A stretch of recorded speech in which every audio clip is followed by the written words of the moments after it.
Hey, True Believers England team here with Dalton the Authenticator, and we've been following along Agatha All Along. And episode 5 dropped. Very, very quick episode, too.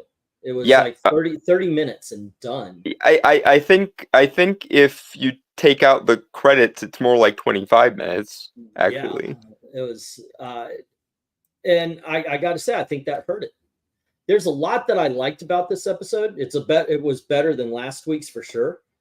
But I think the short runtime, you didn't get to sit and kind of simmer in what was being said and what was being done. And I do believe that kind of. Yeah, I don't know why they decided that this episode of all episodes needed to be 25 minutes, because for those that have been keeping abreast of the fan theory mill, one of said fan theories got confirmed in this episode, and this episode was probably also the darkest episode we've gotten so far.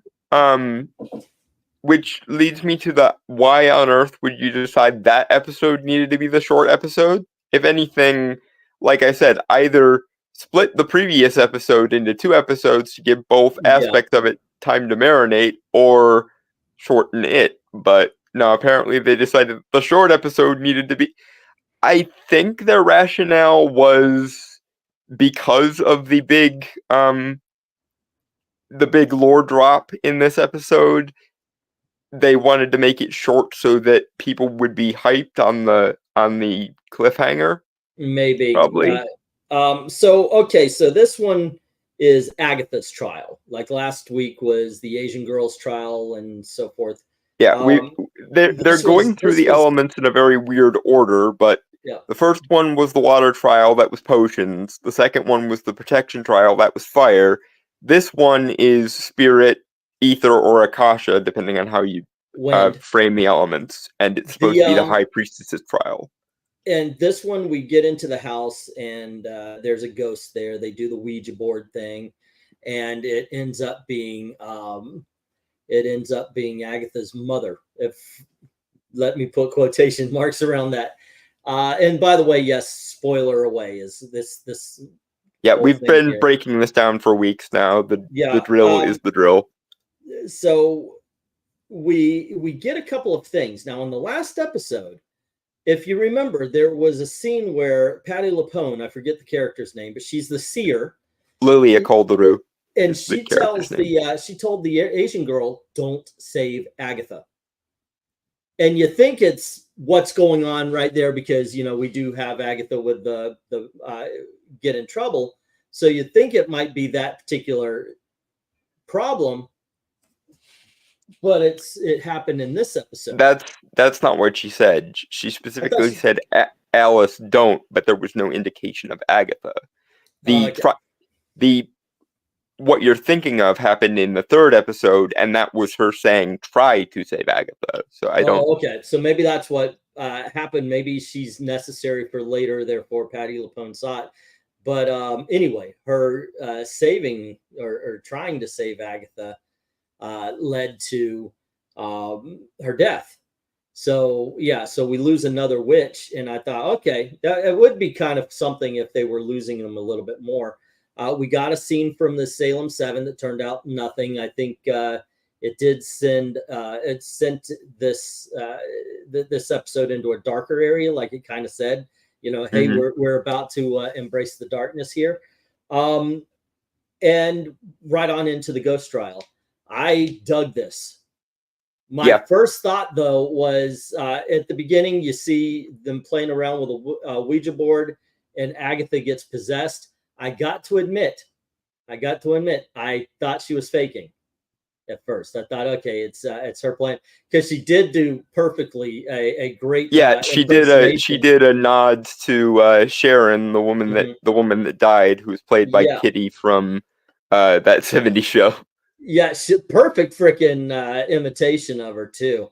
Which kudos to Catherine Hahn, because she not only nailed trying to mimic the woman who played Kitty in that '70s show. She did a good job at doing Agatha's rendition of Yeah. someone like that. So it was funny. But I and gotta say, then go things ahead. got dark all over again, because turns out Mommy Dearest didn't take too kindly to her daughter siphoning away all her power and killing her. Yeah. Granted, because I remember this particular episode of WandaVision quite well, I want to note that prior to the High Priestess, Agatha's mother, blasting Agatha, Agatha had already successfully drained the energies of the other 6 witches. So I don't know what possessed Agatha's mom to go, I know this hasn't worked for the last 6 times, but it might work if I try it this time. No, that was entirely predictable. So you died by supernatural Darwin award, my dear. Agatha's mom possesses her, and she battles everybody for a little bit, and then leaves the body. And then at the end, Agatha's mom possesses her again, and that's when the Asian girl steps up and blasts her. And we already know from the past episodes, Agatha says, I can only drain power if you blast me with it. And so my wondering is, she blasted Agatha first to get rid of the ghost of her mom, but she kept draining, and Agatha kept draining. And I was wondering if this is an involuntary thing. Yeah, I think that's what's supposed to be implicit here. They are doing a good job at not anti-heroing Agatha, as in they haven't given her the wicked treatment or anything yet. That being said, I do think we're supposed to believe her when she says to Teen, who we find out is Billy, it's all but confirmed now, basically. What? Yeah. Yeah. The obvious correct answer was, in fact, the obvious correct answer. But I believe her when she says to Teen, I didn't realize I was even doing it. I was barely conscious at the time. I couldn't stop myself. It was a reflex. So yeah, I think she is being genuine when she says that. So here's the thing. One thing I did like, once again, guys, we're spoiling this episode. One thing I really did enjoy about this, and I thought, oh, okay, that's kind of cool. They do the Ouija board, and they say, well, what do you want, spirit? What do you want? Spirit, go away. Anyway, they ask the question. The spirit says, punish Agatha. And they look like they're about to beat the shit out of her or do something along those lines. Leon, I'm sorry, man. What we usually do here is our spoiler reviews. But and it looks like they're about to beat the shit out of Agatha. And they kind of do a little bit, but then what happens, the ghost takes over Agatha. And like we said, the Asian girl is blasts her and starts losing her energy. And you see her as she's dying. And Teen, Billy, goes over to the Ouija board and says, somebody else is here. Who is here? And it's, what's the name again? Something Scratch? Nicholas Scratch, Agatha's son, yeah. who she apparently traded for the Darkhold. Right, but the thing is there was a bit of a red herring that said that maybe Teen is Agatha's son, Nicholas Scratch. Yeah, they tried to play it against each other for a few episodes. Yeah, and then today, this episode, the whole punish Agatha thing comes in the form of she is absolutely now understandingly and convinced her son is dead. There is no hope. She's not going to get him back. He has shuffled the mortal coil. Yeah. He has left the mortal plane. He is a dead parrot. Done. Yes. Oh, and thank you for the $1.99 there super chat. I appreciate that, Leon. That's very nice of you. Thank you very much. Already. But and I thought that was really cool because it wasn't a physical punishment. It was absolutely, she lost all hope. And in the end, because of this, kind of went a little bit more villainous. And I was like, I am praying Agatha doesn't get a redemption arc. Instead, she swings the other way. I want See, the creation of a villain here. I don't need her to go so far in the opposite direction. I just want her to remain the character she's been since WandaVision. That would be a fair compromise. The fact that, but God dang it, I don't want a hero out of this. But it genuinely doesn't seem like they're trying to pull the like anti-hero redemption arc or the Maleficent or Wicked style or you never knew my tragic backstory bullshit. Because her own mother's ghost in this episode shows up and says, I should have literally killed you the moment you came out of me. Yeah. That's rough. So Leon, I mean, my God, that is some dark foreshadowing for this shit. Leon is saying, "Don't you think that the boy is her son?" Well, with the crown and everything, kind of points to he's Billy Wiccan from the comics, Scarlet Witch's son. A sigil is for protection. I'm wondering if the sigil was put on there by Teen. So Agatha could not learn that. I don't think so. You don't think so? I don't think so. Because and I'll tell you why not. First of all, the episode is titled Darkest Hour Wake Thy Power. And secondly, when we see Billy using his magic, he doesn't seem to have much actual control over it. And I think that's supposed to imply that it was the trauma of the ghost trial that turned on their magic. The same thing happens with Alice, and that's why she's able to blast the ghost and then get sucked away by Agatha's, energy draining abilities. I think what this is supposed to imply is prior to this trial, we didn't have any power. It's specifically the darkness of this particular trial that switched that on. Because it seems to me that Teen was fairly new to his abilities when he was using them at the last second. And the blue sparks only started to happen after Agatha had basically threatened him and put him on the metaphorical leash. Okay. So Rhaegar saying, ain't Nicholas Scratch one of the names of Satan?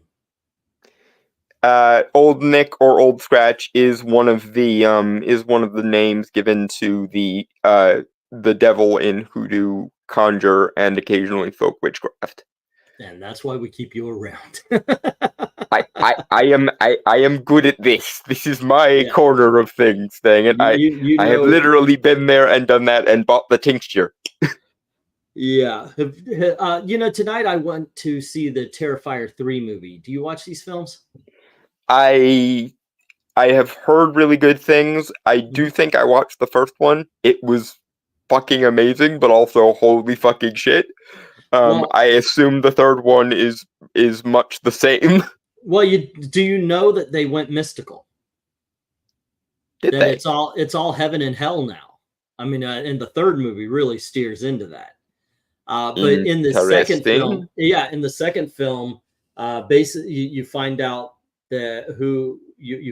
that Art the Clown actually has a supervisor of sorts, and this one kind of steers into it. And in the second one,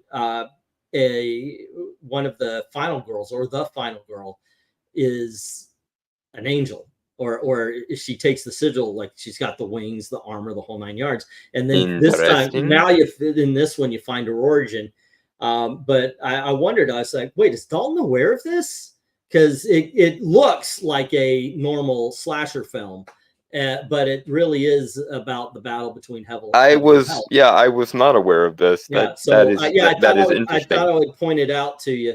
It is, by the way, one of the grossest slasher films. Yeah, the second one was like that too. So I'm not surprised. Anyway, apologies for the spoiler for anyone who has not yet seen the Terrifier series. Well, if you've seen the second one, the first one, because I heard the story of how this guy made these movies. And the first one, it was kind of a short, like a just homemade video kind of thing. And then it was in I want to say an anthology film called All Hallows Eve. It was the same short. And then, of course, you got I know Terrifier 1 and that 2. movie. It wasn't until then that he was able to begin to tell the story he wanted to tell. So I've actually been, I think they're a little over the top for over the top sake, but I do like the fact that they add a little bit more. The problem is I would like to state they are showing the battle between heaven and hell, but I would like for them to tell us something about it. You know, it is very surface level. It needs to go a little bit deeper. Do you think the sigil is broken? Asks Sedna. Like if he, because the He crown's said appeared. something now, would he be able to actually say it? Yeah, the crown has appeared. He is revealed. Yeah, his powers are awoken as per the title. And I think that was supposed to be the point of everyone's power was supposed to be unlocked by that trial. Yeah. I honestly don't know where we're going with this, because in theory, he shouldn't be the bad guy, but certainly at the end there, it very much seemed like the power had gone to his head a little bit, much like his mother. So well, that's the thing. You got to remember, we're not dealing with comic book Wiccan or anything you know from the books. We're dealing with MCU Wiccan, and MCU comes from a Scarlet Witch who had turned evil. So yes, so he might be very much born of the Darkhold. And here's another wrinkle in this particular scheme here. In the Ballad of the Witch's Road, it always says, what's wrong is right, what's bad is good. Mm-hmm. And that seems to be what we can bear out by everything that we've seen in the trial so far. Something that looks benign is actually malicious. Something that looks malicious is generally malign. So, if that's what we're supposed to see here, is he a good guy in the Witch's Road, which inverts him, or was he evil all along? Is it a Mephisto situation? What's the deal here? And it's frustrating as well, because, and this goes back to my thing about, I don't think he knows how to use the powers that he's unlocked. It really felt like he almost did it by intuition, much in the same way that Agatha did with Westview, when Agatha was threatening him. So does he even know how to control the power that he has now unlocked? Because it really doesn't feel like this is something he's had all along. It feels like the trial unlocked the power like it's supposed to, and now he doesn't know how to work it. So we end, of course, with Wiccan throwing all the lady witches into the tar pits that we saw Mrs. Hart go into in episode 3. Yeah. Right. And so I guess we're finally going to get to see where that leads to. I assume also this is probably going to lead into the Green Witch trial, because I had assumed, I guess naively, that the Spirit trial would have been the last, because that's the most important of the 5 elements. But they're going in a really weird order here, where it was water with potions, then it was fire with protection, then it's Spirit with the High Priestess, and one assumes the green one's going to be next, because if not, who the hell else is going to get them out of the mud? So how many episodes is this supposed to be? We're on episode 5. How many? 4 remain. 9 total. Okay, so we got 9 episodes, and if we go through, we've got 2 more trials. So at least one episode it should be like they got to get back onto the road. Yeah. The green trial is left, and the divination trial, which is the air symbolic one. Let's see. Let me get some comments here. Englantine, so art is similar to Michael, where he's a demon. Yes. The second movie dived into. And by the way, if you did see the second one, that little girl who turned out to be the weird faced, they took over the one of the heroes' bodies from last time. She's in it again. Really plays a part in this one. If you like the Terrifier movies, go on ahead. I'm recommending this to Dalton because there is an element of the mystic now. If you are sickened by Jason, stay away from this one. Yeah, the Terrifier movies don't have a soft button. Let's see. Second movie dived a bit into the weird supernatural element. Yep. I thought, though, it also took enough time to let you get to know the characters so you care what happens to them. I just watched the movie The Breed, says Leon. I miss the old movies. Me too. I started to watch old live action Disney films just because I wanted to see the artifice. Like with CG, they try to hide it. Oh, we're going to make it realistic. I don't want it. I don't want that for now. I mean, I'm not saying I don't want it anymore. And maybe for but the right stylization film. is important, and we've Yeah. entered a world where stylization is almost non-existent now. And I agree with you. I think that you can take a bad movie and make it a decent movie, or take a decent movie and make it a good movie with proper stylization. Yeah, it's and I miss the creatives who knew how to use that effectively. I want to see for a little bit. Like I said, I'm not saying I never want realism in the films, but I want to see Batman '89 over Dark Knight, if that makes sense. Because Dark Knight was it's Chicago and now it's Gotham, and Batman '89 was built sets, fake as looking, and that's kind of what I like these days. Well, so, getting back on point with Agatha, though. Let me get the. Oh, go on ahead. Say what your point, and then I'll get. I was just gonna kind of tie it back into what you were saying, because most of the effects work in this show has been very well done practical stuff. Yeah. And I do appreciate that, not only because it means that the show has a decent enough budget that it might be able to be successful without breaking the bank, but also because go on ahead. It shows that thing we were just talking about how you can take something neutral and make it good, or something good and make it great by proper stylization. Yeah, the one thing I do have to say, you mentioned the budget. The entire thing is, we're here at the road. Look, there's a house. Let's go into that house. Every episode has been that same freaking house. Yeah, the bottle format. Redressed. That's it. So this isn't exactly, we're going on. I mean, to this episode, we saw them on brooms. And I do like the fact that Aubrey Plaza's character cackled like a witch. Remember Patty LaPone's going, oh, it's the stereotype that we're always cackling. And then you get onto the broomsticks. And then Rio's just like, don't mind if I do. Yeah. Let's see. The colors of the leaves were yellow at the end of this episode, showing, I guess, a little more, maybe not so much like yellow is symbolic of air usually, so I guess maybe the air trial is next, although it seems weird to me that they got sucked in by the earth and we're not doing the earth trial next. I like horror films, but if it gets human centipede levels of nasty, I will nope out. Is Terrifier similar? One of the first things you see is a dismembered body of a child.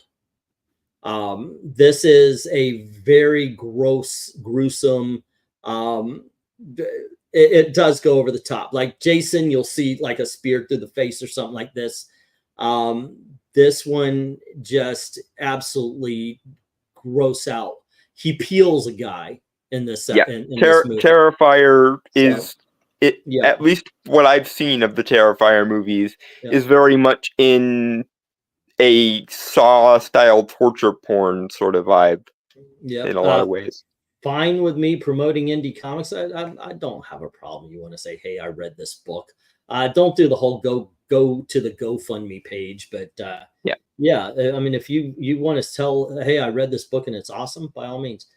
Let's see. How about the Batman? I thought that it looked like Gotham and less like Chicago. I think they found, I don't know how much of that was a set, but I think they really did find some good city streets that looked really dark. Yeah. Well, it's focusing. Yeah. Anyway, but yeah, Agatha All Along continues to be very, very good. I am curious what happens now, because a lot of people were thriving off of the mystery of who Teen was, and they revealed it at about the halfway point, which kudos to them for doing as well, because I figured it would be we'll figure this out at the last, in the finale type thing. But no, they they It pulled depends. they pulled the tab on it sooner than I thought they would, which gives them 4 more episodes to do more interesting stuff if they want to. I'm hoping it stays good because I really, really like this show. I Yeah, keep reminding myself the show's not over yet. Don't say you love the whole thing until the whole thing is actually out. that's good. Now the whole thing is will people treat this Wiccan reveal as a build up or the climax? Like you know, hey, yeah, we're right. You know, and then they just lose interest because the only big mystery they had to follow was this. I Um, don't I don't think so because the show has done a really good job building its atmosphere and building its style and so forth. I don't think people would just nope out now that Billy has been revealed. mhm. Especially because if nothing else, we have 4 more episodes. Who knows what else they're Right. gonna do in the Let's interim? face it, some You know, as stupid as I think it is to hyperfixate on Mephisto because he's the lamest of all of Marvel's devil characters. There is a certain percentage of people who hyperfixate on Mephisto, so that might be a Some thing. people noped out of Agatha because they drank wine. Like a woman drinking wine is a reason, Yeah, you know. wine Karens was the Go figure. only negative Yeah. criticism they could have, and it's just like, Um. never mind all the hallucinations, never mind the characters, never mind the horror atmosphere, etc., and so on. They drank wine. How dare they? Grr. Yeah. Let's latch on to this one thing. It's all we have. But look, I still dig on this show. This one is a step up from last episode for sure. Um. And I'm in with it. The only problem with it was the aforementioned. It wasn't long enough, Yeah. and It's 32 when minutes. that's the only thing wrong with an episode, you're eating pretty good, so to speak. It was it's the same episode, it's the same episode length of a comedy. Let's see. Funko Pop spoiled it and Agatha X. Don't you hate it when toys spoil plot points? I did see that. I didn't consider it too much of a spoiler. Honestly, if the Funko Pops are correct, which I don't know because Well, I'm, actually, you want to address the ethereal dragons thing here since we talked about this when it came out. I have Newt's mustard seed was lame, but no, it wasn't. That's actually what I have Newt always means in old apothecary books, physic books, and folk grimoires. it's just a I fancy have way Newt of is saying it. mustard seed. It even, I believe Shakespeare even draws attention to it in Macbeth, but I could be mistaken. I think that I do think it's kind of funny because I think there's some people out there trying to be fake witches and warlocks who are going out and destroying lizards because they think that's Yeah, exactly what they need. because Yeah. and ironically, the humorous thing is the very reason why physic books, grimoires, and so on are written in that kind of code is to separate the wheat from the chaff, so to speak, i.e., separate the people who actually know what the symbolism means. Alchemy books also do this a lot, where they're written in a particular code that you only know if you happen to know things about alchemy. So I thought that the mustard seed reference was actually a sign of them doing their fucking homework, which I like because Yeah. it's nice that after all these years I've only had one person who sounded like she knew what she was talking about vis-a-vis magic in the MCU, and that was Agatha Harkness. This show has given me 4 or 5 other people who also vaguely sound like they know what the fuck they're talking about when it comes to magic. And it is important to me, both as a comic book fan and as a practitioner IRL, that your magical characters should sound like they know what they're talking about vis-a-vis magic. There you go. Rhaegar saying, I would say it's likely that people who like the show who have bought this far into it are highly unlikely to abandon or dislike it, even if it ends terribly. I could say there would be a good amount of people who would do that. It's better or easier to fool someone than it is to convince them they were being fooled. So if somebody puts in all the time and you get to the ending and they wash it out, it's hard to say, yeah, that kind of sucked. See, Or hold on, let me finish my thought here. Or it might be something like I see WandaVision. WandaVision's my favorite Marvel show. I think it ends horribly. Leading up to it, fantastic. But I'm able to see and agree that the ending, it turned into a CGI fight, and at the end it's like, we believe in you, Wanda. No, you. She's the criminal here. Yeah, Get she her. Yeah, mind controlled a entire town and what. yeah. But So yeah, I'm WandaVision. that's usually where I stand anyway. I can like a movie or a show all the way up to the ending, and sometimes if I rewatch it, I won't even watch the ending because it's just. I'm more prone to a bad ending can ruin something that was previously good, which is why I keep reminding myself that it's been good so far. That doesn't mean that it necessarily is good, and I am the type of person who can be ruined if the ending is bad. That's why I'm really, really hoping that the ending is not bad, because so far the show has been really good, and I want to keep it that way. Undead Quinn says, I hate when they botch the ending for a whole show. So we're watching Scrubs. And my wife goes, I didn't know it has 9 seasons. It says it doesn't. You know, if you watch up the end of the 8th season is the perfect ending for the show.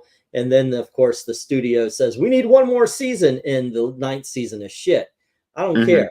I've watched it once. I will never watch that 9th season again. Scrubs has the perfect ending at the end of season 8. That's all. And that's why the only episode of WandaVision that I revisit ever is episode 8, when Agatha is taking Wanda to witch school and teaching her the fundamentals, and then doing the whole Ghost of Christmas Past memory thing. Yeah, and it's just like that. And Rhaegar's bringing up Lost. I loved season 5, season 6. You know, when they went past that. No, I'm good. I never got into Lost because by the time I was old enough to get into it, it had already gotten so convoluted that it just turned me off. Yeah, it really did. It really did.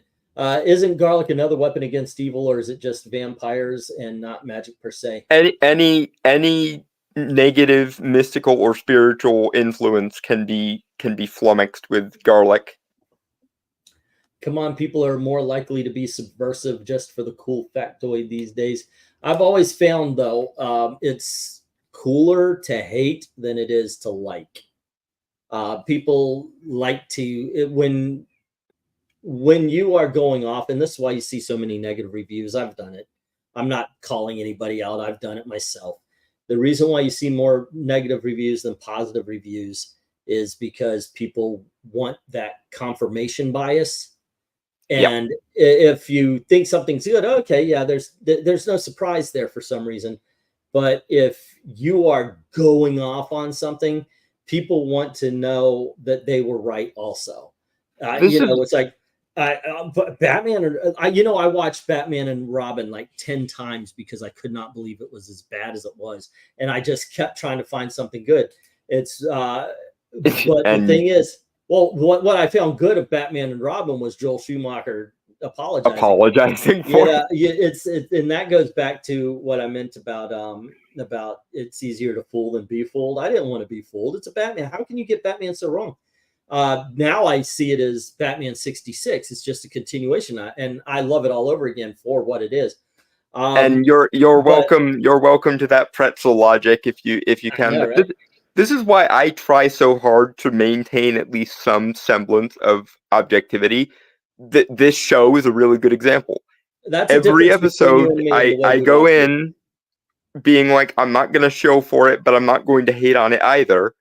And I keep looking at things and being like, okay, biases aside, is this good? Is this bad? Is this whatever? That's why I was able to say that the last week's episode was probably the weakest of the bunch, but not bad. Because you have a certain percentage of people who will nope out of it just because some older women like wine or something. Yeah. And unfortunately, you have the other end of it, the shill end of it, where the show can do whatever it wants and you're not allowed to criticize it. I don't do either of these things. That's why I keep reminding myself that this show is good so far. We're 5 episodes in. Those 5 episodes are awesome. There are varying degrees of quality in those 5 episodes. Like I say, I think the 4th one might be the weakest of the bunch so far. I'm hoping it Now- remains the weakest of the bunch, because if it remains the weakest of the bunch, then we'll end up with a good show. Put a period, not a comma. Sorry. It would be easier if you didn't have pauses on your comments. It's like, Sorry. yes, and we went to the because Sorry. it was no, dude, it's you. Yeah, I'm just busting your balls I know, like I know. been for But the last my years. point is that I refuse to be a shill for this show or an instantaneous critic of it. But you and I have also always had different ways. Like you would watch Godfather and Sesame Street's Follow That Bird with the same standards.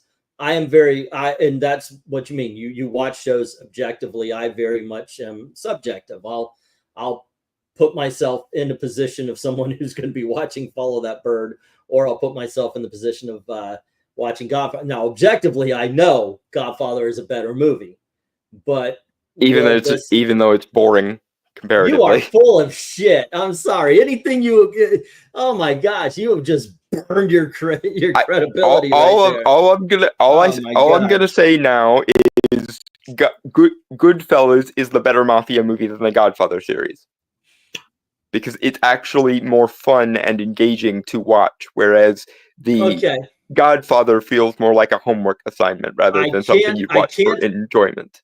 Even if I disagreed with that, or if I agree with that, I can see your argument, because I can argue for that.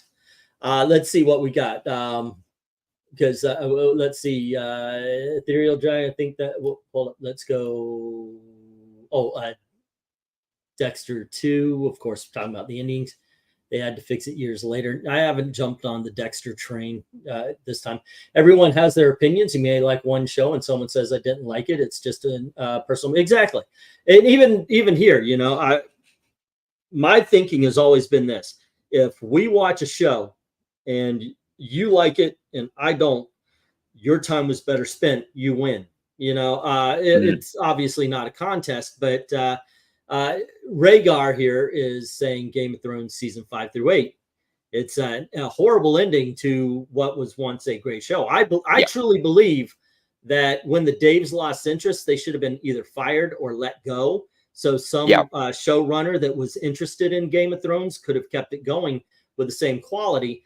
That being said, I tend to like seasons 5 through 8 more than other people do, because my ability to watch a movie or a TV show subjectively instead of objectively. And this came from my being a projectionist, where it was my job to watch every film that came into that theater. So one night I might be watching Goodfellas. On the other night, I'm watching the Olsen twins. It Takes Two, so just for sanity's sake, I've got to open it up and go, okay, you've got to leave the gate wide open so that you can make those sorts of excuses. Objectively, I know how bad a movie it is, but subjectively, I can understand that it's probably the best.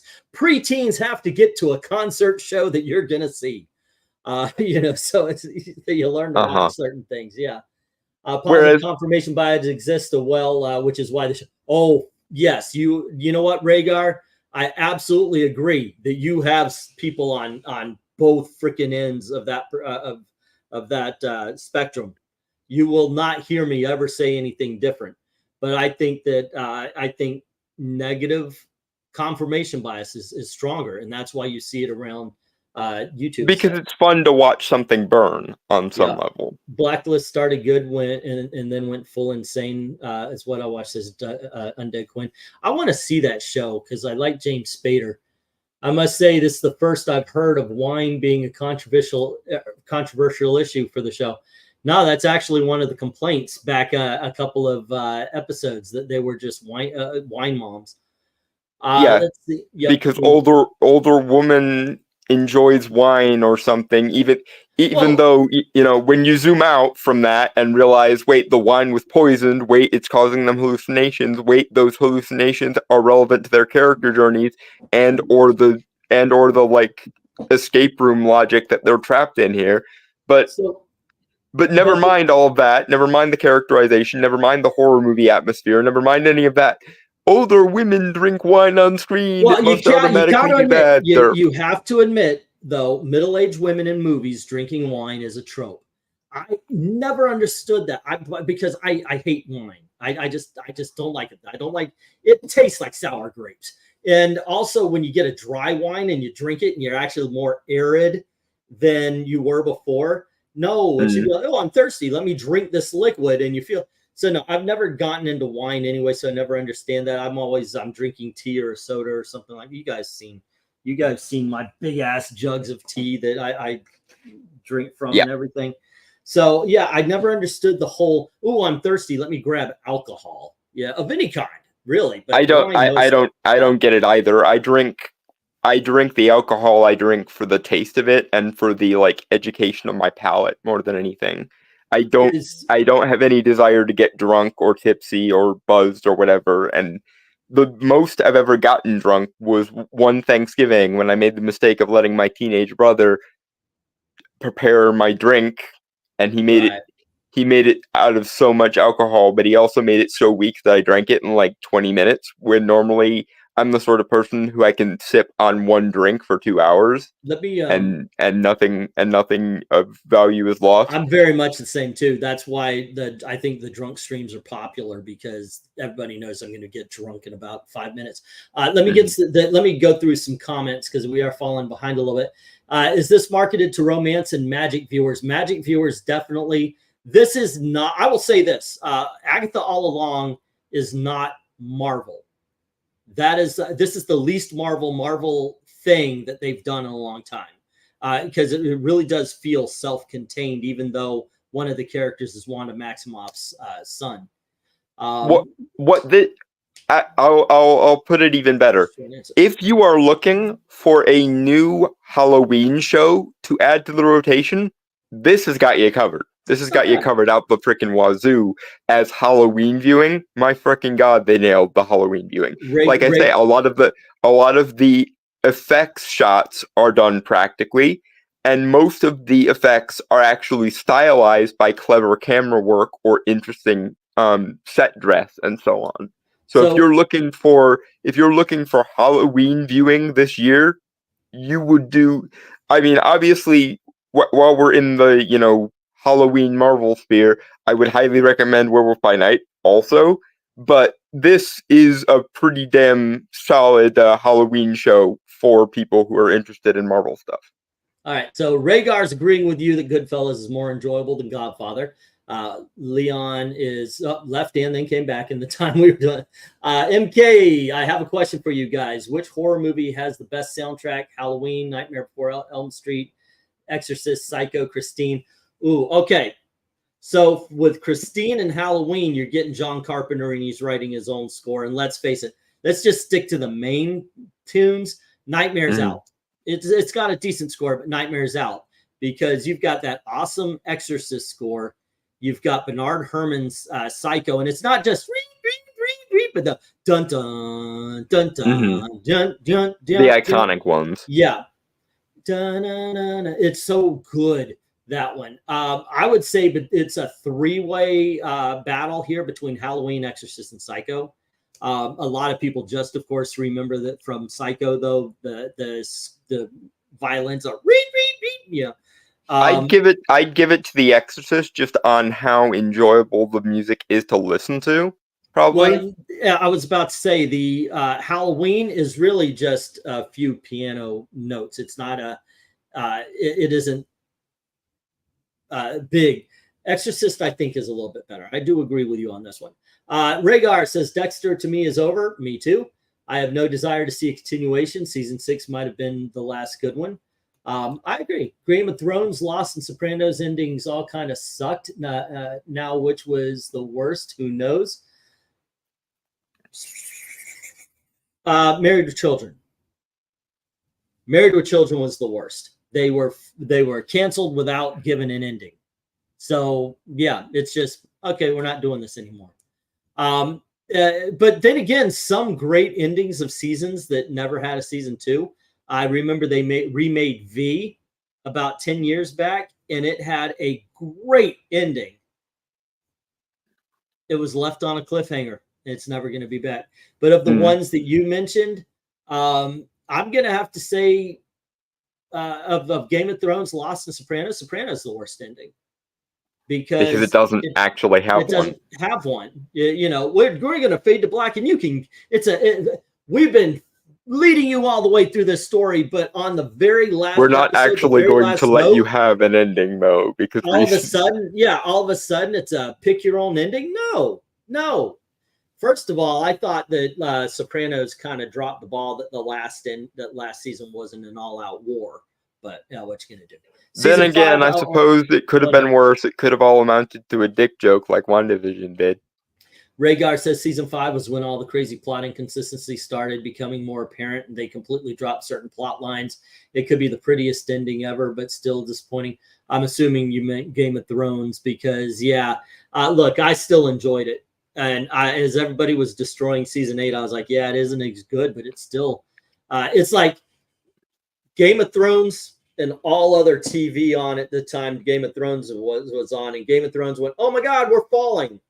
I didn't get super into Game of Thrones, so I didn't have as much of a attachment to it when it did go bad. That being said, because I am a person with a functioning brain, it went bad. But I didn't have the like diehard fandom that a lot of people did for Game of Thrones, so it didn't hurt me as much when it went bad. Let's see. Disney's Gargoyles only had 2 seasons, and if there's anybody on this planet who gets hounded to watch that freaking show more than me, please find them.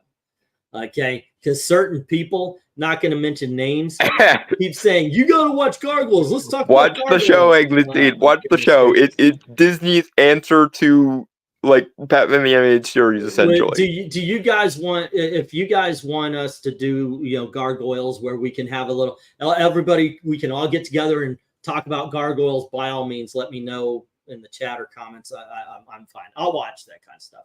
Ever watch Gangster Chronicles in the 1980s? Joe Penny, Michael Bunbun, Mikhail Nuri. I don't remember that at all, Leon.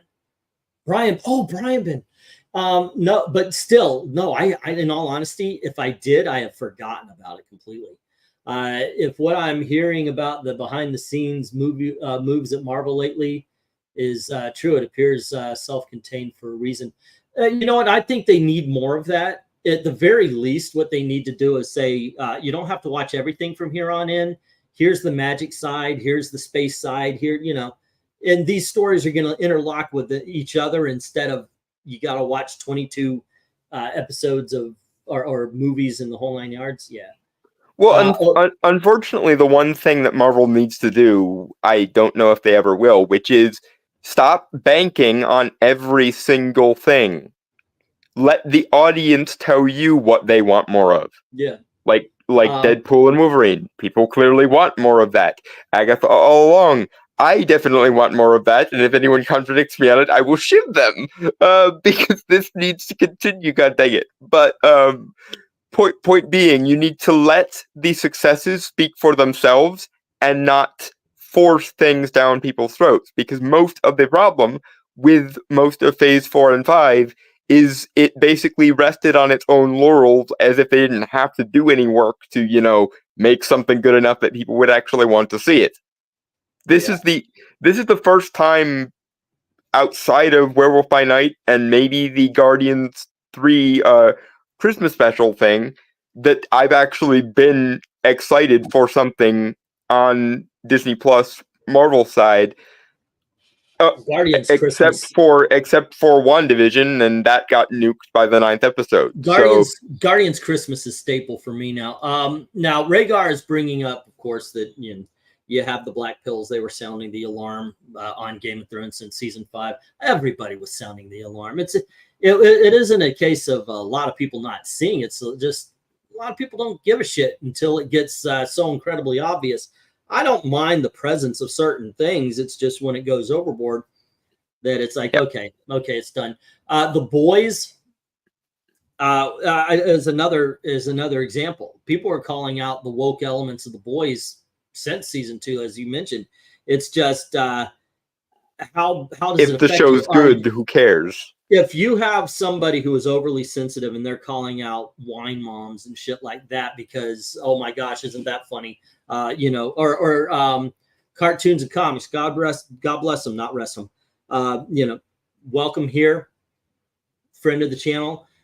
Comes on, and for the first 3 episodes, all he's telling us is they're 45-year-old women. Who fucking cares? I'm a As if 54-year-old man. that in and of You know, itself was are you some going to try to condemnable effect. convince me? Are you going to try to convince me that Catherine Hahn isn't hot or Aubrey Plaza is not? You're going to lose this argument. But the thing is if you focus on the one thing and that's all you see versus everything else, then Well, if you and have this a is little, a, if you and have more depth into your into it, it's like with the Joker. I understand. I am the only one who liked the sequel. Me and really my are. wife. I have heard nobody else say good things about Joker 2 except for myself and my wife. But wait, hold on. I gotta catch my thoughts. Where was I going to? Oh yeah, Joker. okay. But here's the thing: if you tell me, like I said, if you tell me you don't like musicals, if you can come in with a great takedown, I'm fine. But if you're going to bring up just crap about it, or like the fact that the things that you didn't, there's no Batman shit like that, even though people who are into comics probably read in Elseworld, so why the fuck can you why can't you get over the fact that just because there's a Joker doesn't mean there has to be a Batman? This is a whole different story here. If you're coming in with some legitimate things, okay, yeah, I heard somebody. It didn't. My main issue is let me finish. Sorry. I actually saw somebody do a really good takedown on this movie, and I was like, yeah, I could see that. Okay, doesn't change the fact that I liked it, but I can now understand why at least that person liked it. I don't know. Anyway, I'm rambling. Yeah, but my problem with Joker 2 is it didn't. Not only did it not feel like the next logical step in Arthur's journey to become some version of the Joker, it felt like the movie felt like it was spiting anyone who did find anything likable or engaging or sympathetic or likable about Arthur or his journey to become the Joker in the first place, which is like 90% of the people who liked the first movie. And when a movie seems to have it out for its own audience like that, I'm sorry, I get turned off.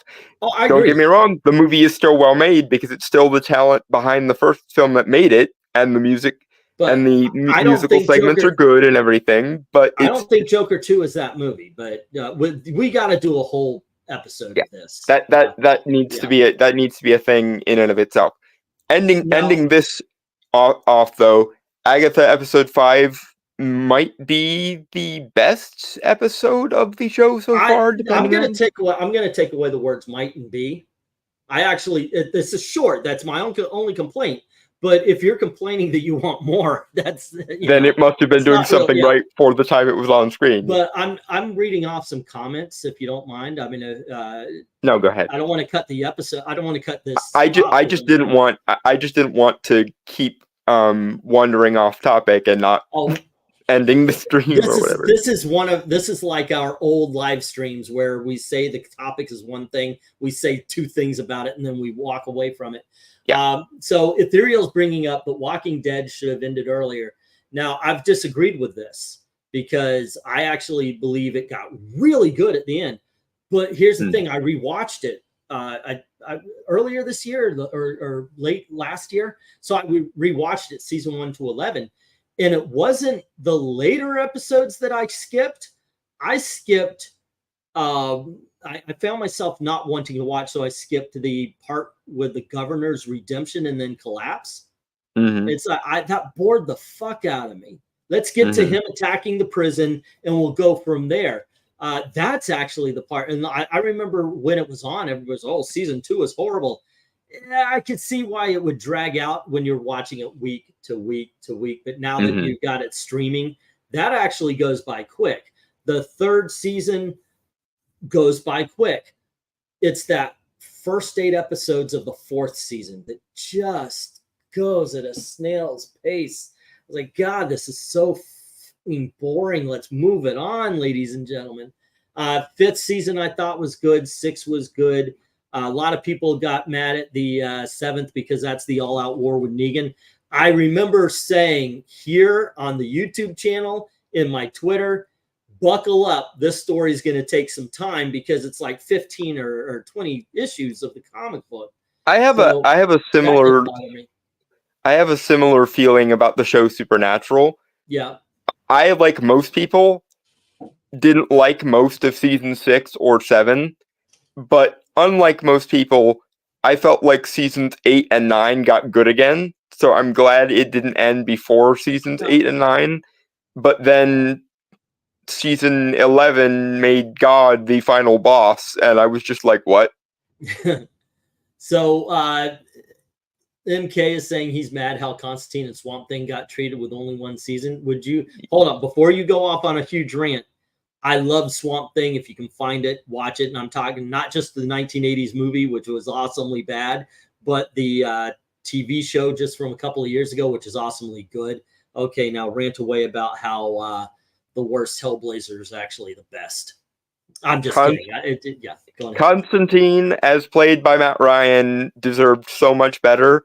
And while I am glad that he reprised his role in like 500 different things after the NBC show was reduced to 13 bastarding episodes and a cliffhanger at that, in a better world, in a more sane world, that show should have gone for at least 5 seasons, and it did not. And that is a travesty against humanity. Supernatural is 5 seasons, but they made it run to. Yeah, I've heard that it was supposed to only be 5 seasons. Rhaegar is saying, I think they should start going lower budget. Yes, by the way, and more contained. Everything doesn't. I absolutely agree with you, by the way. Sorry for cutting off your thing. Third act, Laser in the Sky, meaning it doesn't have to end huge. Think about movies. You know, somebody brought up the Batman earlier. MK, I think it was, talking about Gotham. I could get that wrong, but the Batman seemingly had a huge ending with the flood and everything, but it actually was still a very human story. It wasn't about Batman saving everybody. It was about Batman becoming a hero. So through saving people is how he did it. So you had spectacle, but there was purpose to the spectacle. And I think that's what made The Batman such a great Batman movie, is because while it looked big, it was really a story told on a small scale. I think very often, as a matter of fact, even in the movies that we all say we love, you have a great lead up to a disappointing ending. Yeah. It's the Stephen King problem. WandaVision, whether you like it or not, you got to admit it took a different take onto a television show, and it was at least interesting. Now it gets to the ending, and whether or not you like the whole you're reduced to a literal boner joke, it really did end with a CGI fight. It's like you were clever all the way up to the end. You couldn't stick the landing. Guardians of the Galaxy is the same way. It's they always end it on a CGI fight. And I agree with you. They should bring it in a little bit. Ant-Man, I like the Ant-Man because the stories up until the third one, which nobody liked, me included, they were self-contained. They were smaller stories, and I think I absolutely agree that they should be like that. And here's the other thing again.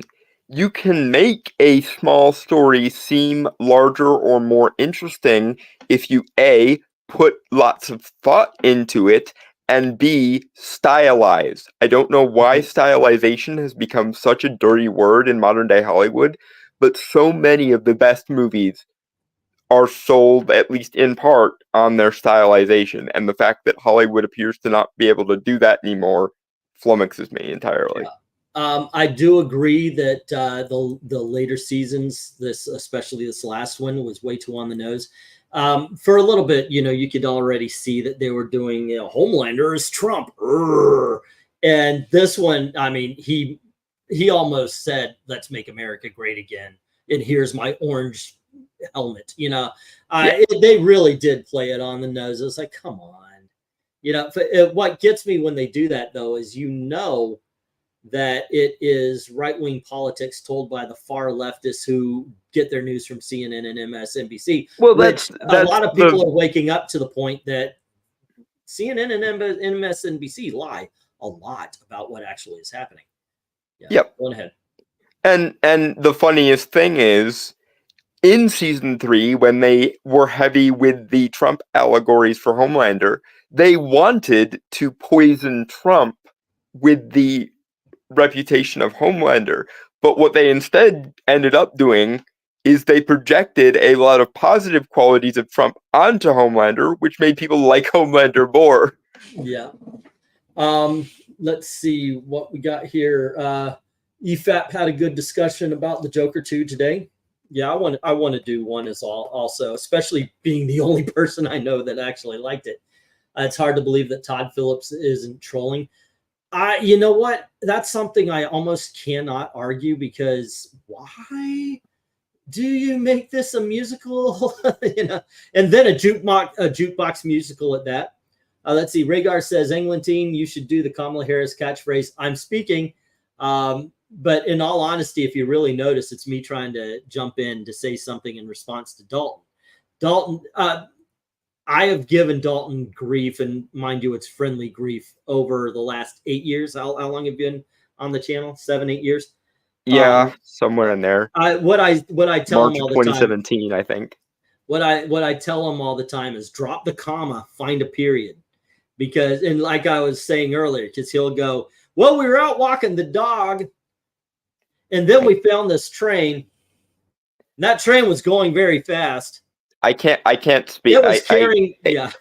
I can't help it. I speak in exposition dialogue. Yes, there is literal footage of me at the age of like 9 doing the same thing still. Yeah. So it's just how my brain works. And another thing I talked to him about, and I've actually edited some of our videos because Dalton has this habit. God bless you, Dalton. Love you. You are, you know, understand we've had these conversations forever and a day. But Dalton will do this. And then, you know, we ended up having a blue car, and we just drove around in this car that was blue. I still don't know what in the hell you mean by that. And I'm pretty sure no one else gets it either. Now that I mentioned it, listen to Dalton. He will explain something, and then at the end, he kind of sums it all up. So he says the same thing twice. Listen to it and tell me. Once again, don't change who you are, sir. Just, you know, it was something I ended up, instead of you changing, I was like, yeah, it's Dalton. It's Dalton. All right. Let's see. The Walking Dead could have ended when they found out Eugene wasn't really a scientist and there was no hope for a cure. I would have been fine. As a fan of the comic book, I wanted to take it all the way. But yeah, Terminus seemed pointless.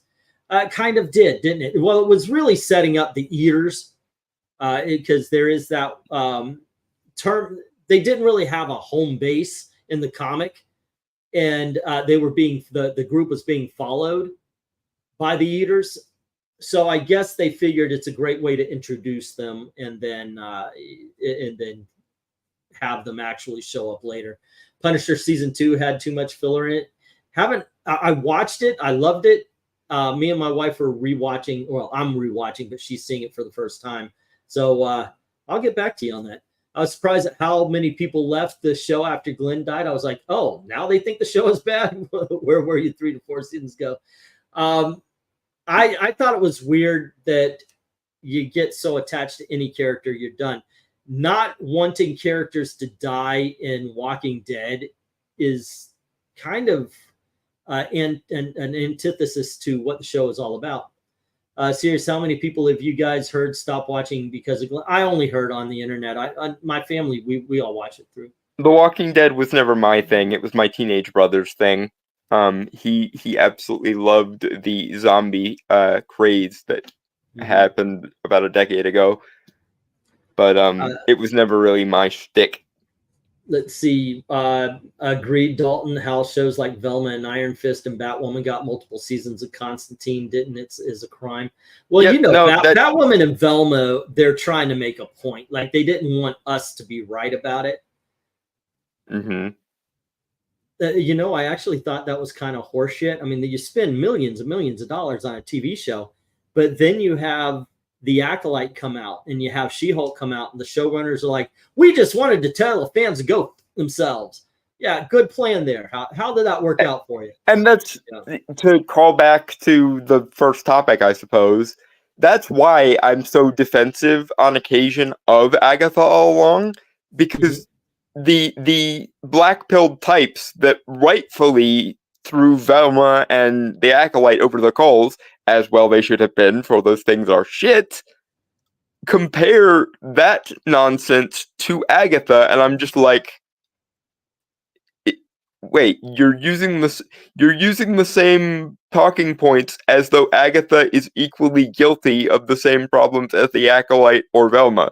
Right. And it very evidently is not. What in the actual fuck? Now, hands on or cards on the table.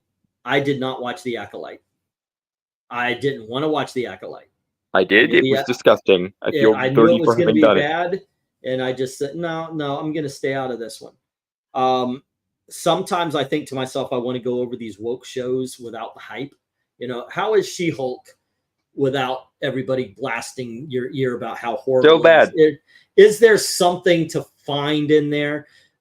So sometimes I get the notion that maybe I want to check that out, or I never really gave Batwoman a chance. I just watched 2 episodes, got sick, and then never chimed in again. So I kind of wanted to, what would, if I watched through that, how would it be? But then I remembered that I gave Cloak and Dagger a second chance. You did. You shouldn't have, but you did. I made it to the first episode the first time. I was like, yeah, I'm done. And then I was like, you know what? No, watch the first and second episode. Let's see. I made it through the half of the second. I was like, fuck this shit. I'm 54 years old. I have more years behind me than I do in front of me. I don't want to spend my time watching stuff that I'm. And that's God bless the channels that are making bajillion views because they watch The Acolyte and talk how bad it is. Maybe one day I'll get into that. That's actually an interesting way of measuring Agatha All Along, because I genuinely believe that even if you go back and look at things like Velma or She-Hulk or The Acolyte, they are still going to be shit 10 years from now as much as they were when they came out. Agatha All Along, though, I think once the dust settles and the dust clears, this show, Agatha All Along, might actually have potential to become a seasonal mainstay. I could see it becoming a reoccurring Halloween thing. Now, we had a problem with one episode, and so far everything has at least been enjoyable. I am still, of course, watching this all the way to the end, and I will judge it wholly by the time we get to the end. But the thing is, I like How I Met Your Mother. That last episode was shit. You know, I can watch all the way up to it. I'm good. Have a good day, guys.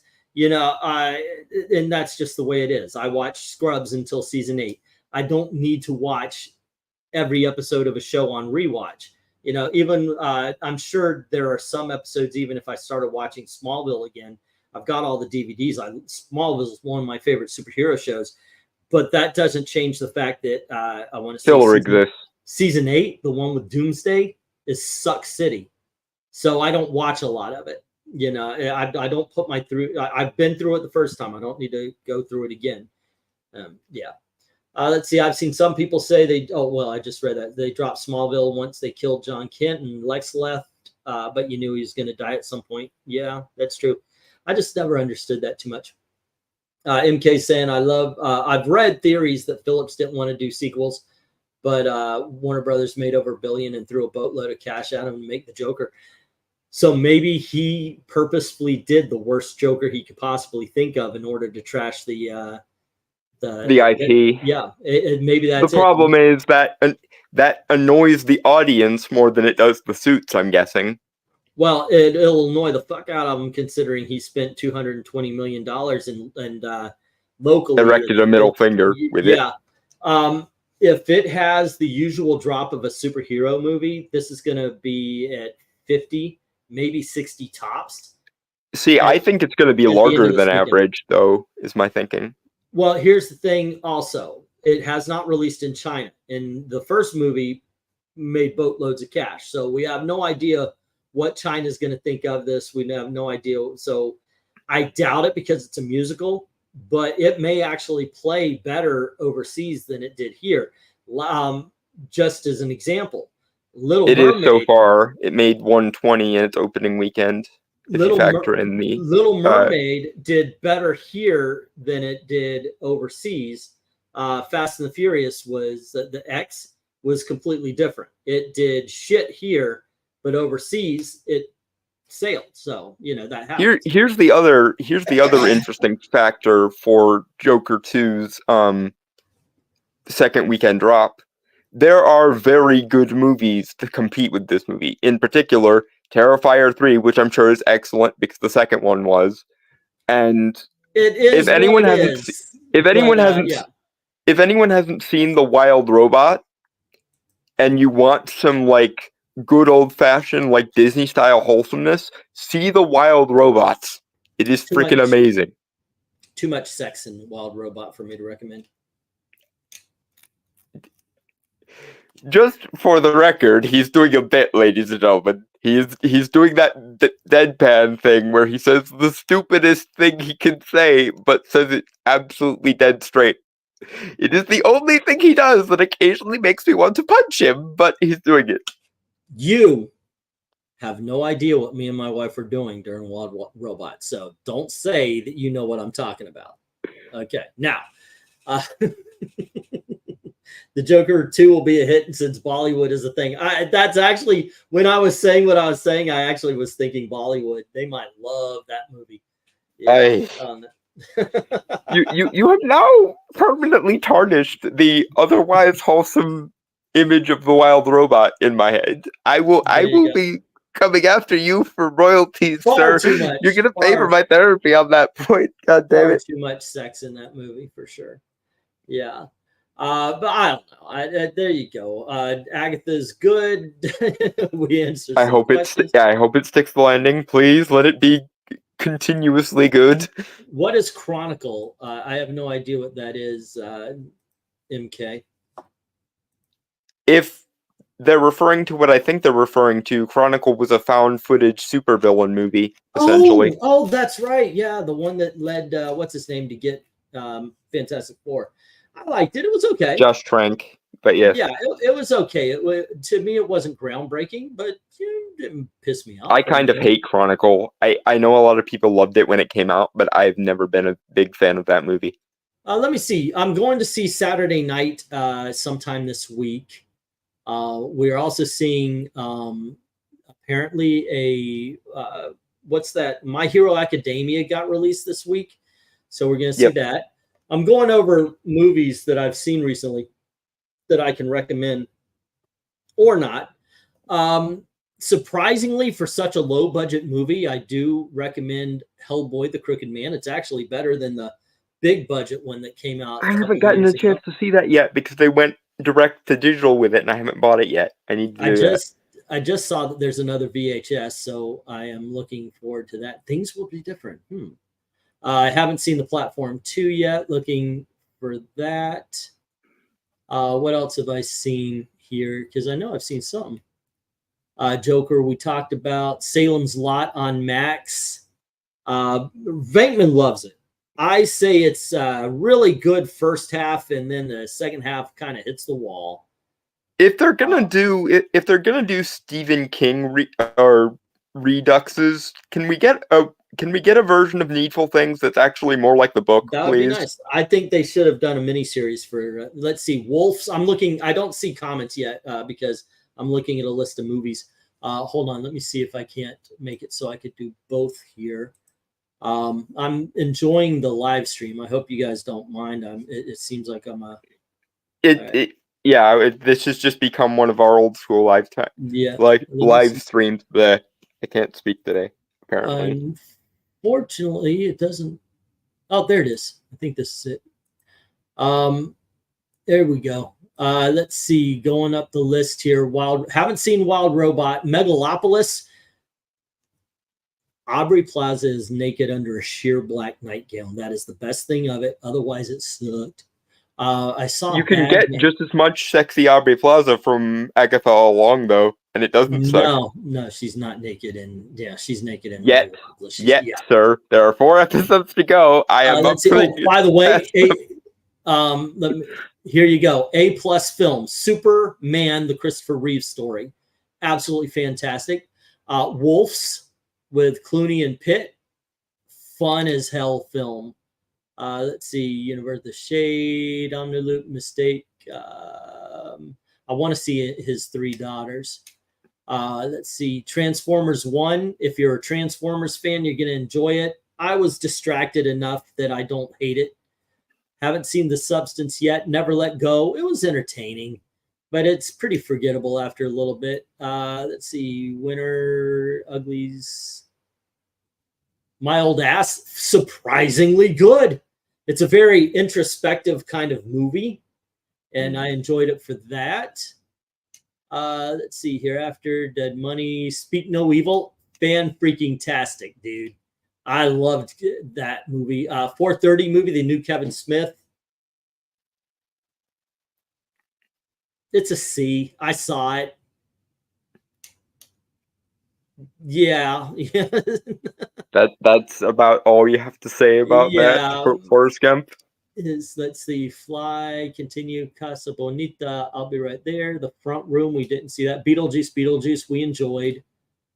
I still haven't seen, and I will rectify that as soon as I can. Let's see, you got to believe Slingshot, Shaun of the Dead, of course, Telrid. A lot of haven't seen those movies here. Killer Incoming, I'll be your mirror. Greed. I want to see Greedy People so much.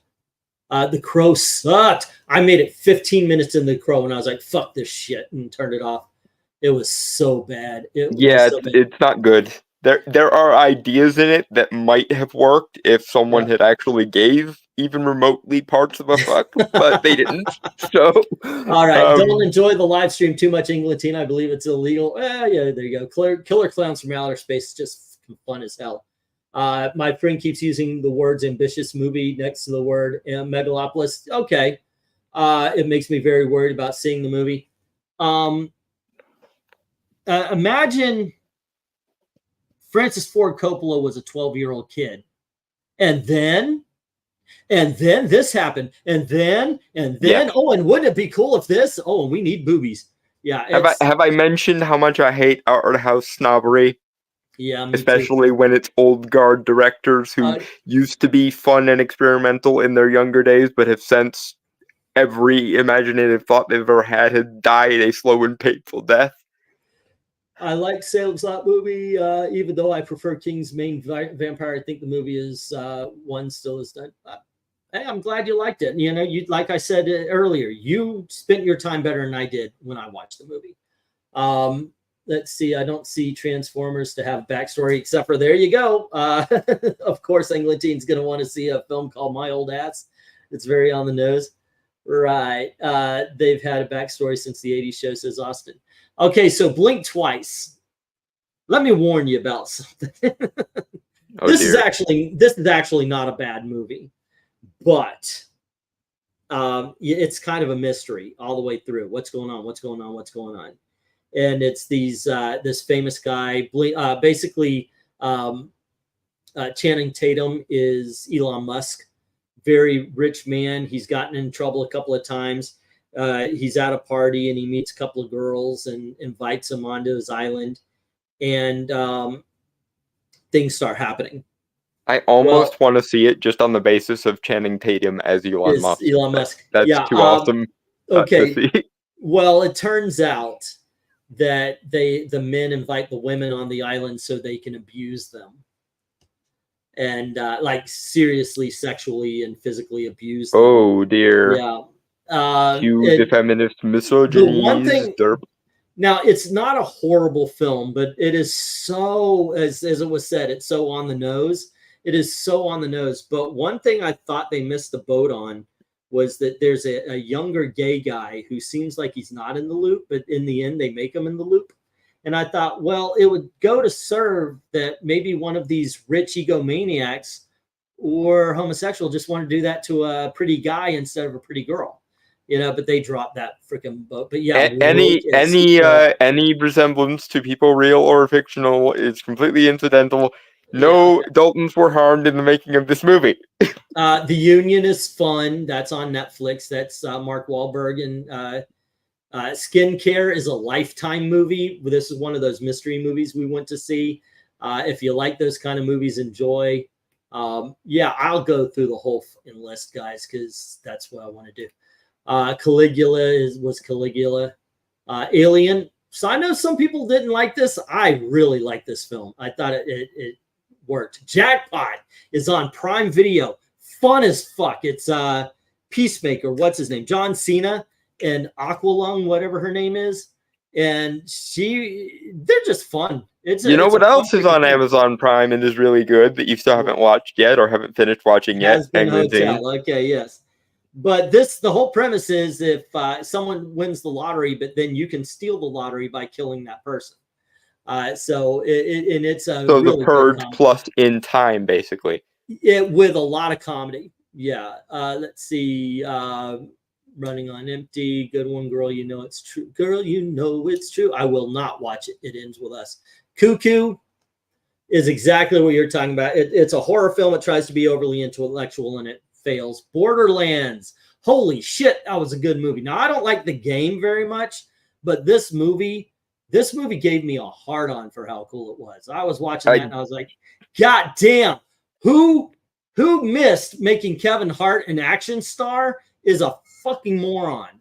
Putting the world's shortest comedian to be an action star, fucking genius. Oh my God, it's just from start to fucking finish. Do you know what this movie needs? 40-year-old Cate Blanchett bouncing around like she's a teenager. She still looks good, by the way. We need and first also the fact that they didn't even seem to have a script is groundbreaking.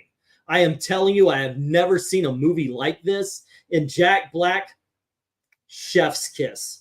I need to get you one of those. I need to get you one of those flashing signs that we can switch on every time you're doing a bit like this. If you ever want to watch Jack Black at the top of his game, being a robot that absolutely makes you wish he would come alive so you could kill him, this movie, it's perfect.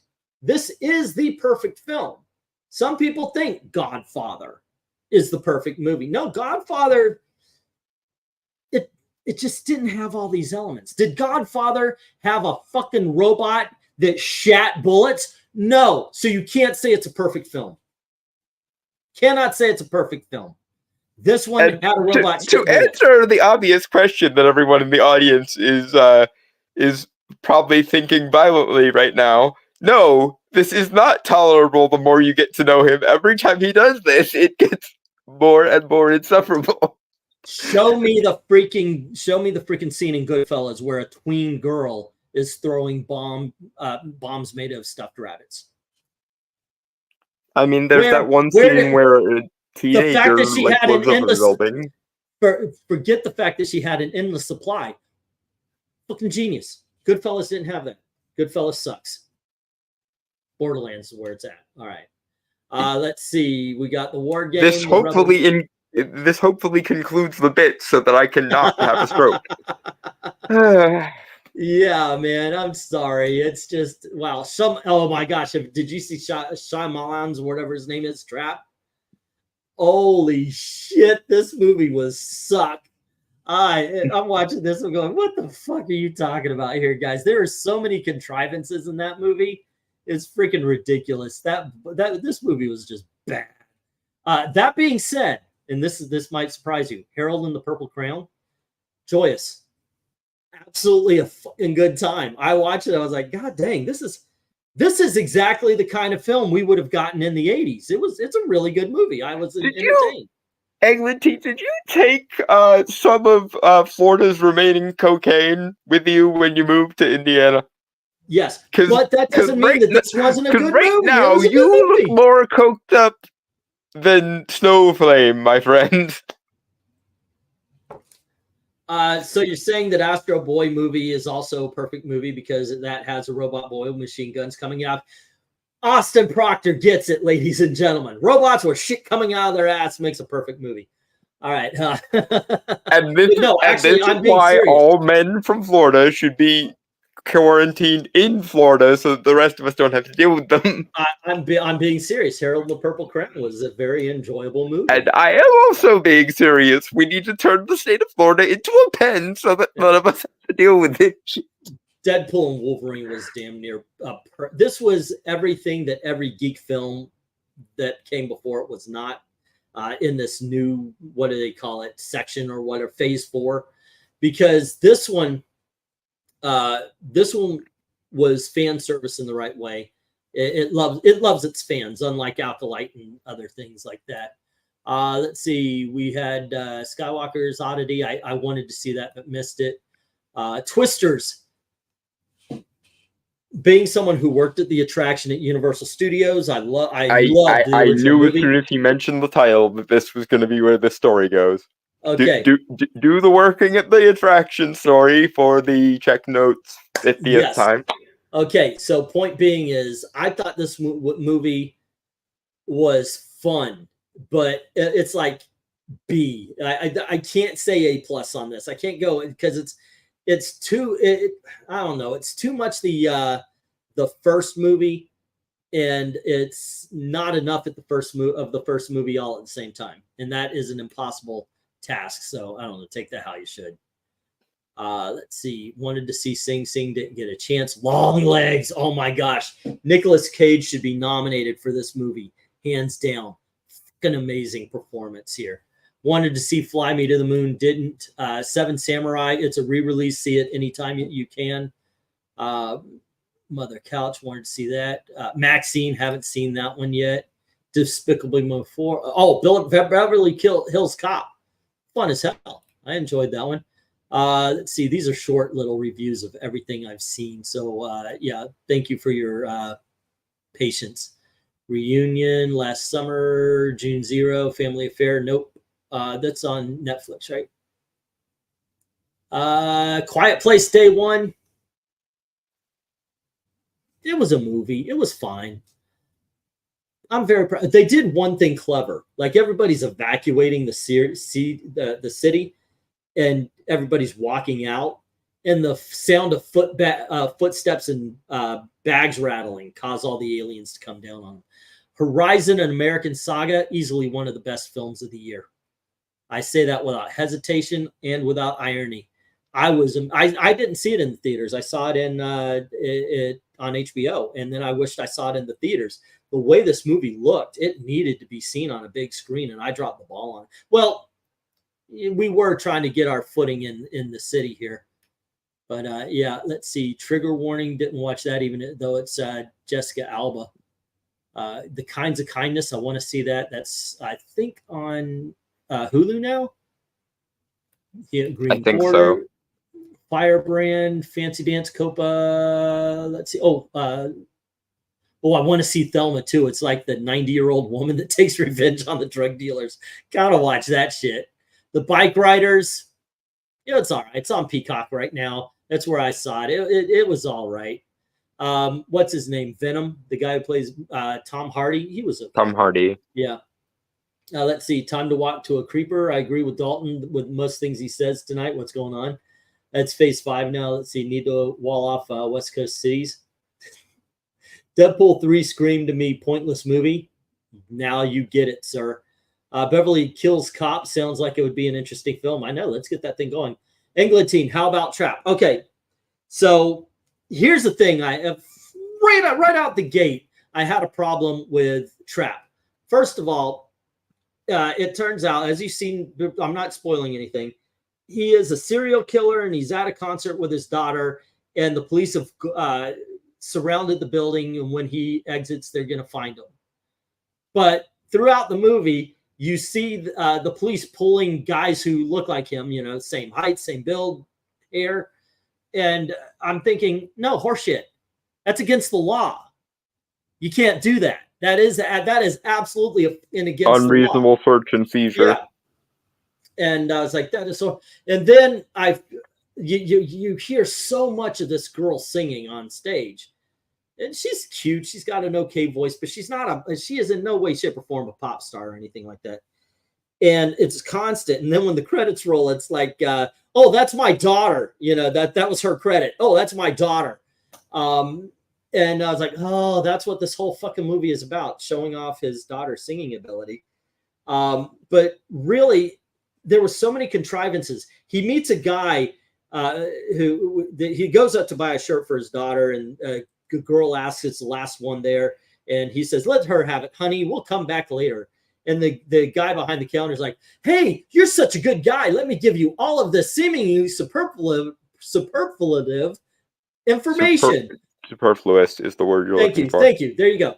And he just goes off and he tells him everything, to the point where he walks him backstage. Now, this is a guy who has heard, wait, there's a serial killer out, and he leads this guy into the backstage, gives him more information, and it's just, oh my God, the contrivances, the conveniences for this man, and so many bad decisions are made.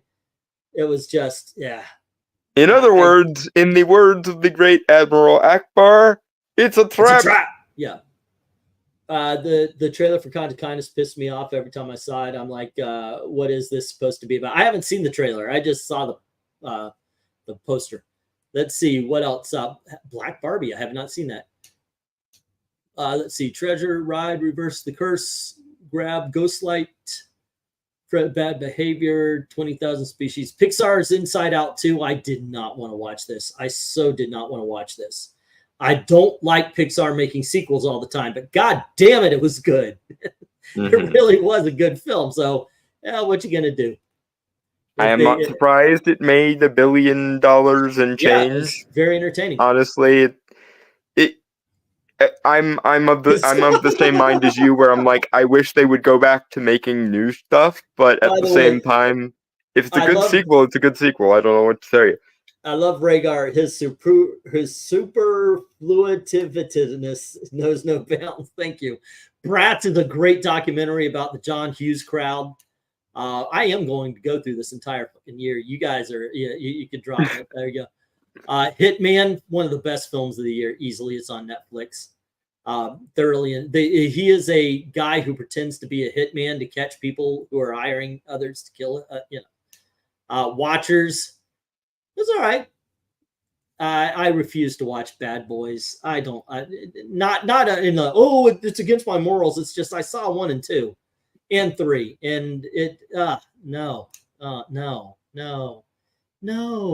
Under Paris is one of the dumbest films I've seen in a long time, and I love shark movies. I am a mark for shark movies, but this one is The Waters Under Paris, and it's fucking ridiculous. Wait. Just to clarify what you just said, and mind you, I've been disconnecting my brain from my capacity to hear for the last 10 minutes so that we don't have to deal with this much longer.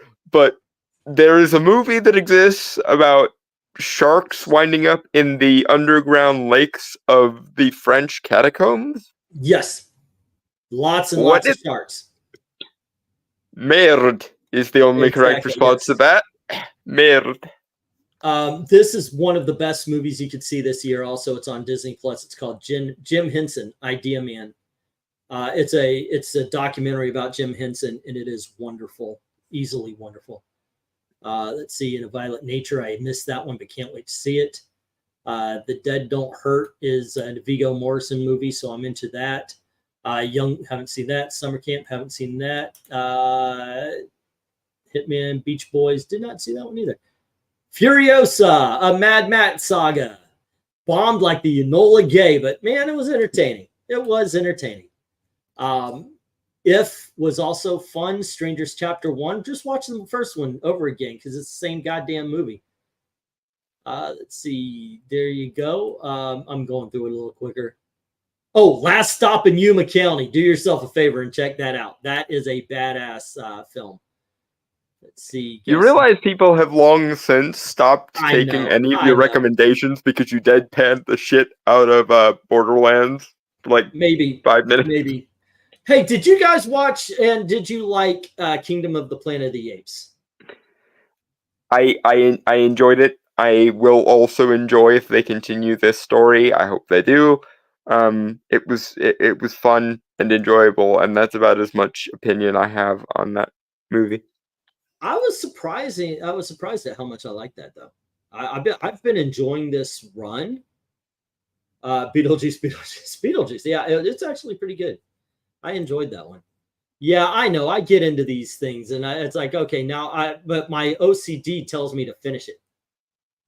Unfrosted. I have heard so many people hate this film. I laughed my ass off at it.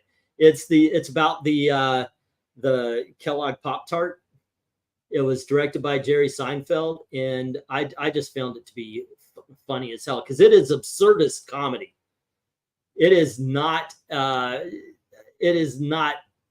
normal comedy. Let's see. The Fall Guy was boring. The Fall Guy had an action scene every 5 seconds, and it was still boring. Let's see.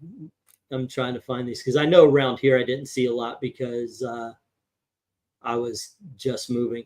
Cash Out, Breathe, Break, Boy Who Kills, The Mummy. Oh, that would have been nice to see. Challengers. Yeah, I saw that one scene with Zendaya, so I was like, okay, what's this about? It's boring as fuck. And that one scene doesn't last long enough.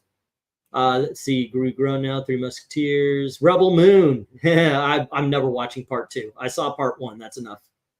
Watch Little Platoon's video on it. It's a much better use of your time in both cases. So if you have seen both parts of Rebel Moon, please let me know. And how did you like it?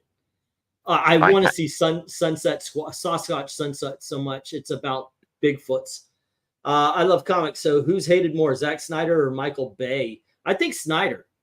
The thing is Michael Bay, he may be overblown, he may be loud and everything, but Zack Snyder has fucked up our neighborhood. He's the Rebel Moon is Star Wars. He did Batman versus Superman, which a lot of people truly hate. I think, and of course, the Man of Steel. He made Superman uninspiring. That takes work, man. Yeah, so, yeah. Cue the history of violence line. How do you fuck that up? For the love of God, how do you fuck that up? Rhaegar saying he missed it. He needs to see Planet of the Apes 4. I'm telling you, this run of Planet of the Apes is just awesome. And it has been following the original run. The only thing it hasn't done yet is Beneath the Planet of the Apes. But if you watch them, every Planet of the Apes movie kind of has a 1-for-1 where you can go, oh, this is this version of the 1970s. This one is this one.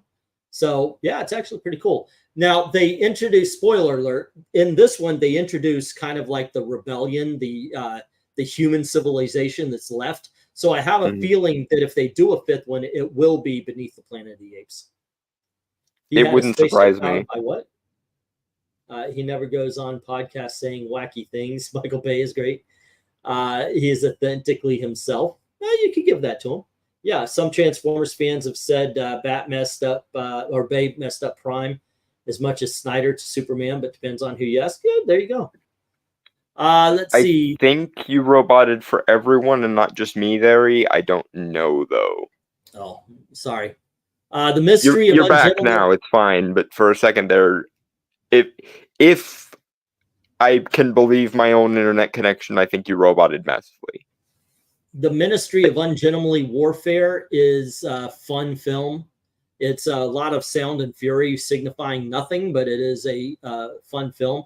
Abigail, I want to smack everybody who did the trailer. There are enough scenes in this where you could build it around a team that's trying to take down a mob boss. You actually could do that. And then when people go in and it's Dracula's daughter, it's a remake of Vampire Ballerina movie. Yeah, and when you find that out, it would be like holy shit kind of moment.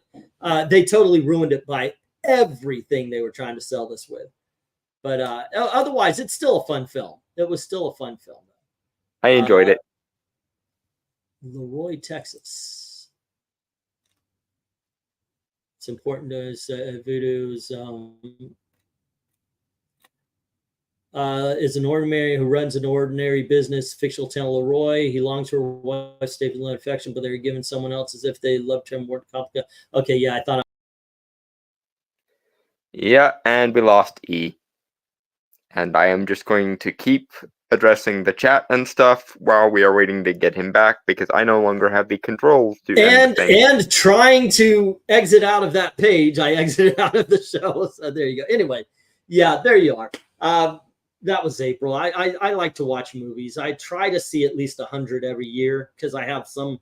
I used to do top 100 films of the year and so forth like that. I did them on when I had a blog. You remember those? But so I convinced oh dear, myself we may have entered the part of the live stream, the comedy of errors part. Yep. A year ago. Oh shit.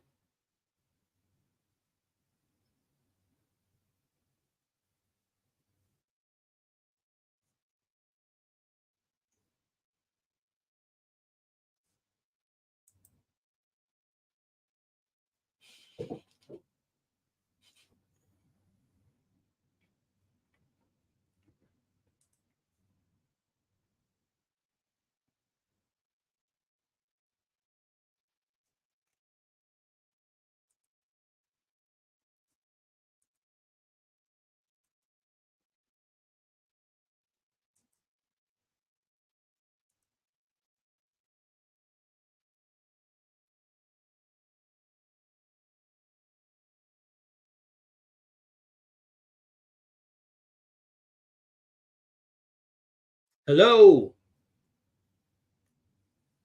All right. Am I here? What's going on here? Am I here? Or because Dalton froze good serial killer pick for a movie. Dalton, I'll admit those early Transformers movie CGI still looks good. Hey, Rhaegar, I didn't know if I dropped or he dropped. That's so weird. But yeah, what you gonna do?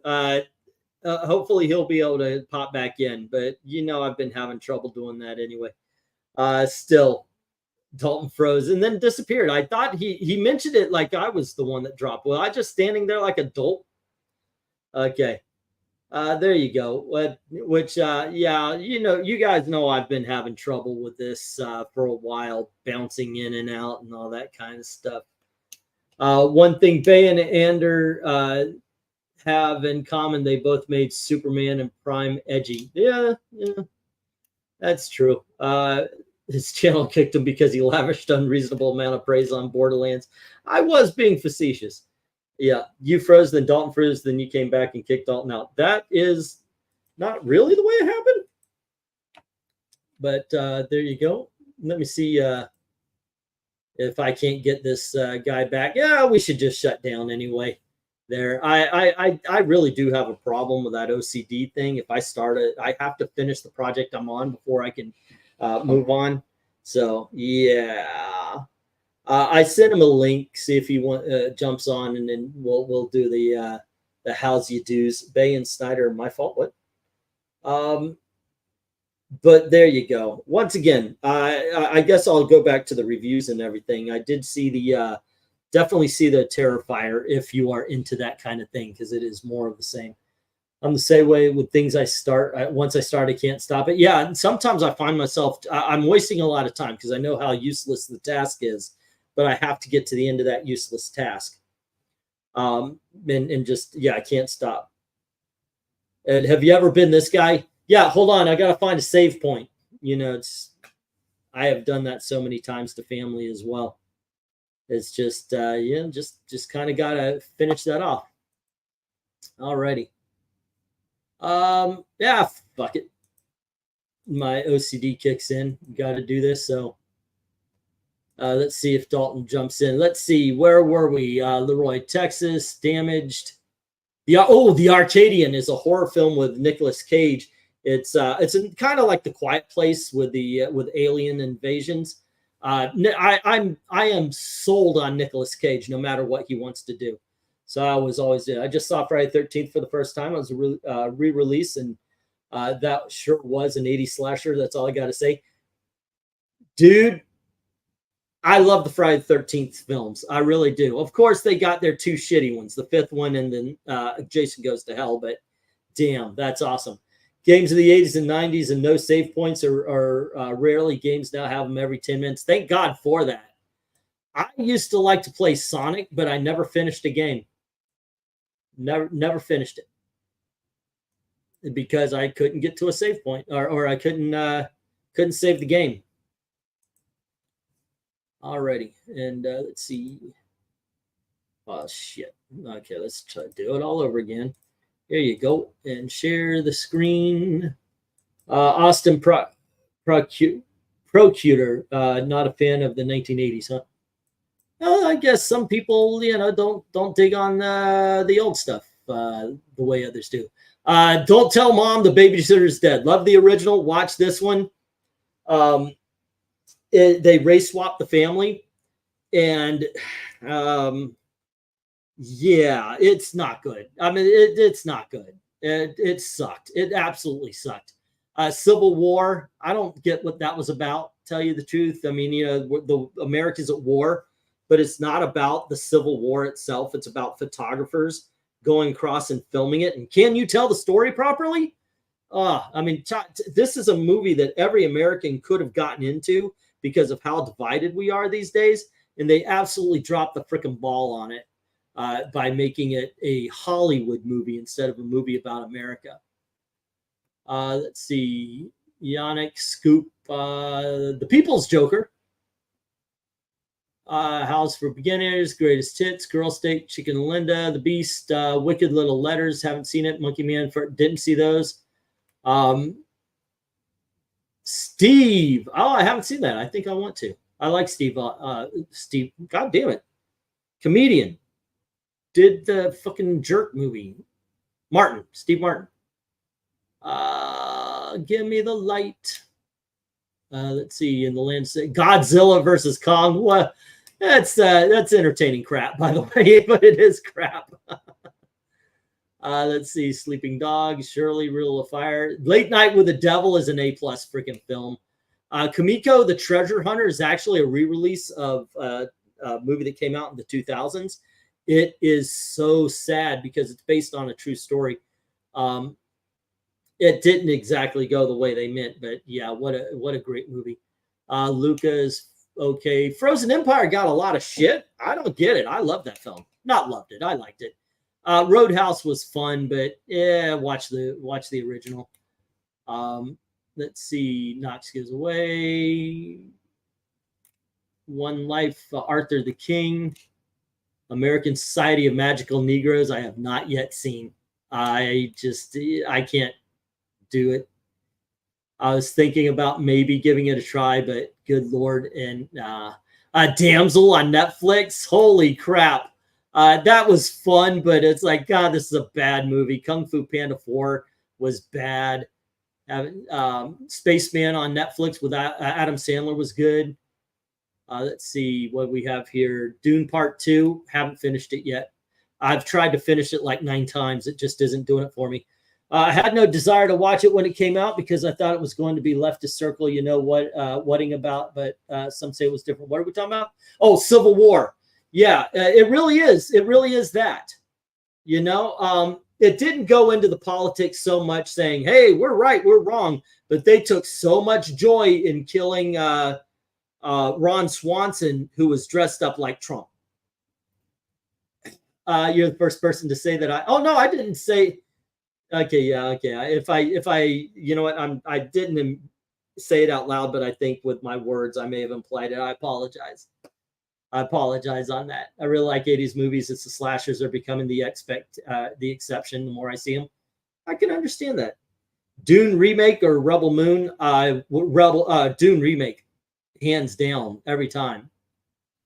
Fun fact: did you know Friday 13th is actually a Halloween knockoff? Yes.